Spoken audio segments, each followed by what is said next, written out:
रख हौसला वो मंजर भी आएगा, प्यासे के पास समंदर भी आएगा, थक कर न बैठे मंजिल के मुसाफिर, मंजिल भी मिलेगी और मिलने का मज़ा भी आएगा।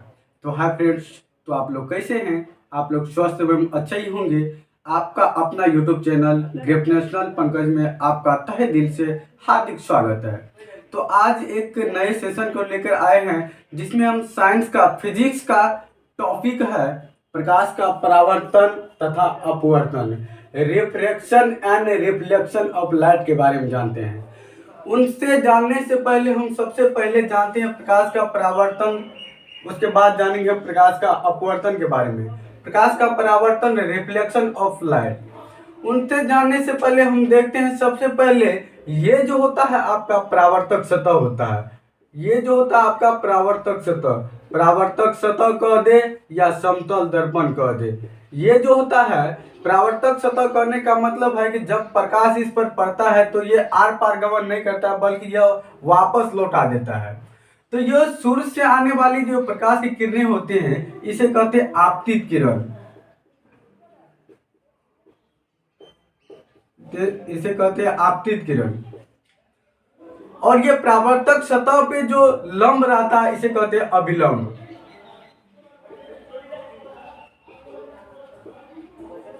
परावर्तक सतह और आपतित किरण और अभिलंब के बीच जो कोण बनता है उसे कहते हैं आपतन कोण।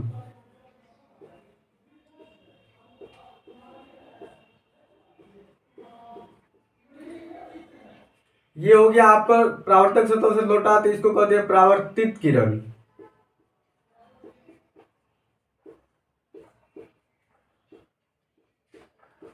अभिलंब और परावर्तित किरण के बीच जो कोण बनता है उसे कहते हैं परावर्तन कोण।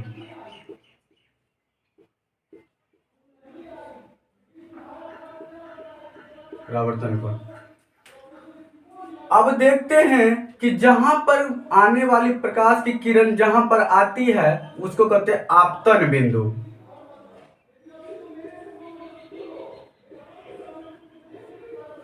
आपतन बिंदु। तो सबसे पहले जानते हैं प्रकाश के परावर्तन किसे कहते हैं। तो जब प्रकाश की किरण किसी परावर्तक सतह पर आपतित होती है तो परावर्तक सतह से टकराकर उसी माध्यम में लौट जाती है। तो इसी घटना को हम प्रकाश का परावर्तन कहते हैं। फिर से एक बार जानने का प्रयास करते हैं। जब प्रकाश की किरण किसी परावर्तक सतह पर आपतित होती है तो परावर्तक सतह से लौटकर उसी दिशा में परावर्तित हो जाती है। तो इसी घटना को हम प्रकाश का परावर्तन कहते हैं। प्रकाश के परावर्तन के दो नियम है।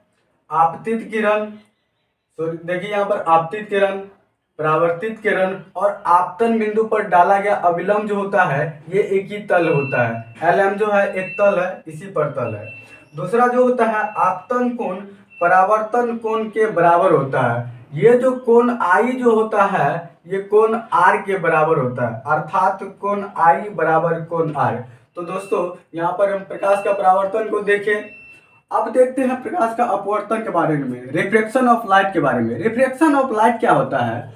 तो सबसे पहले हम जानते हैं कि दो माध्यम लेते हैं, विरल माध्यम और सघन माध्यम। विरल माध्यम किसे कहते हैं? जिसमें प्रकाश की चाल तेज होती है उसे हम विरल माध्यम कहते हैं। जिसमें प्रकाश की चाल धीमा होता है उसे हम सघन माध्यम कहते हैं। ये जो होता है ये आपका एक माध्यम से दूसरे माध्यम, ये पहला माध्यम वायु है जिसे हम विरल माध्यम कहते हैं, दूसरा माध्यम कांच है जिसे हम सघन माध्यम कहते हैं। देखते हैं ये जो आने वाली किरण है इसे आपतित किरण कहते हैं। आपतित किरण कहते हैं। ये जो दूसरे माध्यम में ये जो किरण आई इसे कहते हैं अपवर्तित किरण। अपवर्तित किरण। दोस्तों यहां देखिए, जब प्रकाश की किरण एक माध्यम से दूसरे माध्यम में, यानी कि एक पारदर्शी माध्यम से दूसरे पारदर्शी माध्यम में प्रवेश करती है तो अपने मार्ग में विचलित हो जाती है। यहाँ पर देखें, जब विरल माध्यम से सघन माध्यम में आया तो यहाँ पर देखें तो प्रकाश की किरण को सीधा जाना चाहिए, लेकिन इन्होंने क्या किया कि अविलंब की ओर झुक गया। तो सबसे पहले देखते हैं कि विरल माध्यम, जब प्रकाश की किरण विरल माध्यम से सघन माध्यम में आती है तो अपने मार्ग में विचलित हो जाती है। विचलित करने का मतलब है कि इसमें दो कंडीशंस है, दो शर्तें हैं। पहला शर्त है कि जब प्रकाश की किरण विरल माध्यम से सघन माध्यम में प्रवेश करती है तो अपवर्तित किरण जो है अविलंब की ओर झुक जाती है। दूसरी है कि इसका ठीक अपोजिट, यहाँ पर हम देखते हैं ये जो होता है, ये यहाँ पर देख लेते हैं दोस्त, ये अपवर्तित आपतित किरण और अविलंब, ये अविलंब हुआ आपका अविलंब। आपतित किरण और अविलंब के बीच जो कोण बनता है उसे आपतन कोण कहते हैं। यहाँ पर देखते हैं कि अविलंब और अपवर्तित किरण को कोण को हम कहते हैं अपवर्तित कोण।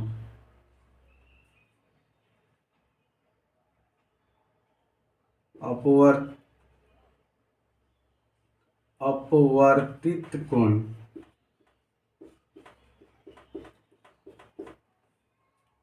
उसके बाद देखते हैं यहाँ पर आने वाली किरण, प्रकाश किरण, तो इसे कहते हैं आपतित किरण। ठीक उसी प्रकार ये आपतित किरण, ये हो गया आपका अविलंब। ये आपका आपतित किरण और अविलंब के बीच जो कोण बना उसे आपतन कोण कहेंगे। यहाँ पर ये आपतन बिंदु हो गया, जिस बिंदु आपतित किरण जहाँ पर आती है उसे आपतन बिंदु कहते हैं। अब देखिए दोस्तों कि यहाँ पर प्रकाश की किरण को सीधा आना चाहिए, लेकिन इन्होंने अविलंब से दूर चल गया। तो दूसरा कंडीशन है, जब प्रकाश की किरण सघन माध्यम से विरल माध्यम में प्रवेश करती है तो अविलंब से अपवर्तित किरण जो होता है, ये आपका अपवर्तित किरण हो गया। अपवर्तित किरण, ये आपका हो गया अपवर्तित कोण। अपवर्तित कोण। यहाँ पर देखते हैं जब प्रकाश की किरण सघन माध्यम से विरल माध्यम में जाती है तो अविलंब से दूर चल जाती है। अपवर्तित किरण जो है अविलंब से दूर चल जाती है। तो यहाँ पर दोनों कंडीशन को देख लिए। उसके बाद अब देखते हैं डेफिनेशन। जब प्रकाश की किरण एक पारदर्शी माध्यम से दूसरे पारदर्शी माध्यम में प्रवेश करती है तो अपने मार्ग से विचलित हो जाती है। अपने मार्ग से दोस्तों यहाँ पर देखिए विचलित हो गया, यहाँ पर जाना चाहिए सीधा तो अविलंब की ओर झुक गई। यहाँ पर देखिए अब यहाँ पर सीधा जाना चाहिए तो अविलंब से दूर चल गया। इसका मतलब है कि अपने मार्ग मतलब रास्ता, अपने रास्ते में क्या हो गया, विचलित हो गया। तो इसी घटना को हम प्रकाश का अपवर्तन कहते हैं। अपवर्तन, प्रकाश का अपवर्तन का भी दो नियम होते हैं, आपतित किरण, अपवर्तित किरण और आपतन बिंदु पर डाला गया अविलंब, तीनों एक ही तल में होते हैं। यहाँ पर देखिए दोस्तों, आपतित किरण, अपवर्तित किरण और अविलंब, ये तीनों एक ही तल पे है। दूसरा है आपतन कोण की ज्या और अपवर्तन कोण की ज्या का अनुपात एक नियतांक होता है। आपतन कोण की ज्या sin i से सूचित करते हैं, अपवर्तन कोण की ज्या sin r से सूचित करते हैं। एक नियतांक मतलब कांस्टेंट होता है, अस्थिर होता है। यहाँ पर देखते हैं कि न्यू बराबर sin i बटा sin r, जिसे हम स्नेल का नियम भी कहते हैं। न्यू क्या है दोस्तों, अपवर्तनांक है। यहाँ पर sin i बटा